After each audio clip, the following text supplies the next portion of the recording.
అటువంటి తత్వం ఒక మనిషికి మాత్రమే ఉంటుంది అట్లా.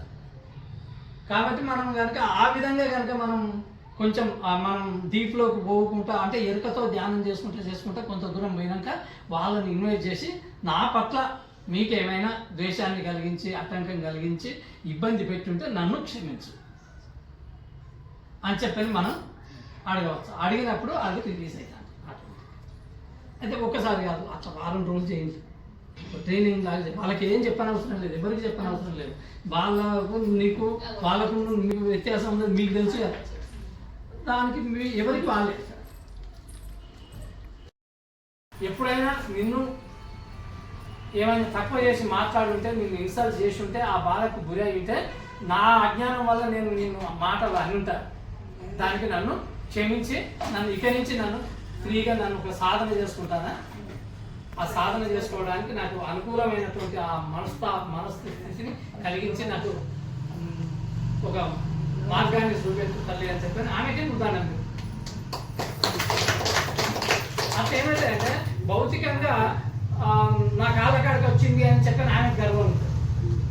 అంటే ఆమె భౌతికంగా ఉన్నది కదా, ఆమె ఆత్మ భౌతికంగా కాదు కదా. నువ్వేం చేయాలి, నువ్వు ఆత్మస్థితిలోకి పోయి నువ్వు ఆమె ఆత్మతోటి మాట్లాడు. ఆమెతోటి మాట్లాడదు, ఆమెతో సంబంధం లేదు.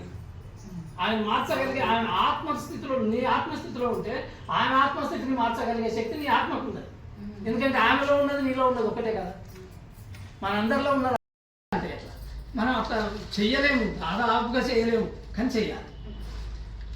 ఎందుకంటే మనకు ఉన్నటువంటి ఈగో కూడా మనకు ఉంటుంది, వాళ్ళకుండే ఈగో మనకుంటుంది. మరి వాళ్ళకుంటుంది, మనని ఇంత సాధన చేసినా మనకే ఈగో దగ్గర పోతే వాళ్ళు అసలే రాని వాళ్ళకి వాళ్ళకి ఉంటుంది.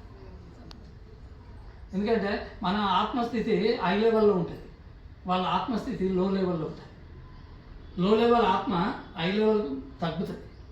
అందుకనే శుద్రశక్తి కంటే దైవశక్తి గొప్పదంటారు.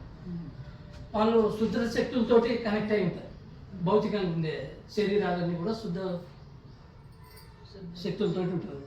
అయితే కాబట్టి మనం దైవంతో కనెక్ట్ అయినప్పుడు ఈ దైవం వాళ్ళ శక్తిని తగ్గిస్తుంది అన్నట్టు.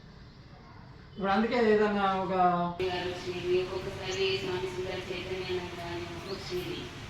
వీళ్ళంతా మరి దర్శించలేరు మనకు.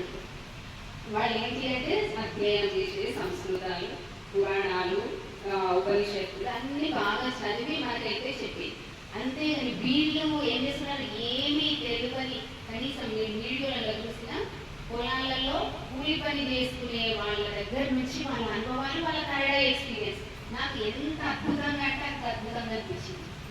అరే అంటే ఇప్పుడు మనము ఎవరైనా స్పిరిచువాలిటీ ఆధ్యాత్మికత గురించి మాట్లాడాలి అంటే పెద్ద పండితులు సంస్కృతం వేసుకొని అంత పురాణాలు చేసిన వాళ్ళు అయితేనే మాట్లాడతారని ఒక అపోహలో ఉన్నాం.